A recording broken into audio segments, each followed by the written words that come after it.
Hi friends, welcome back to our Kakatiya vlogs. ఈరోజైతే మా mummy లేదు, సో మనం పొటాటో చిప్స్ ట్రై చేద్దాం. ముందుగా పొటాటో చిప్స్ లాగా కట్ చేసుకొని తర్వాత సాల్ట్ వాటర్లో వేసుకుందాం. సాల్ట్ వాటర్లో వేసుకున్నాక తర్వాత ఒక క్లాత్ తీసుకొని ఆ పొటాటో చిప్స్ అన్ని కొంచెం డ్రై అయ్యేలాగా చూసుకోండి.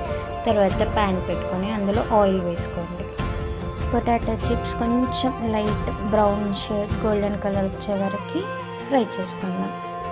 తర్వాత అవన్నీ తీసి ఒక ప్లేట్లో వేసుకొని అందులో మనం లైట్గా కారం, ఉప్పు, మసాలా మనకేమి కావాలో అవన్నీ యాడ్ చేసుకొని తింటే చాలా బాగుంటుంది. మీరు కూడా ట్రై చేయండి. కామెంట్ బాక్స్లో కామెంట్ చేయండి. Thank you for watching our Kakatiya vlogs. Please do subscribe our channel.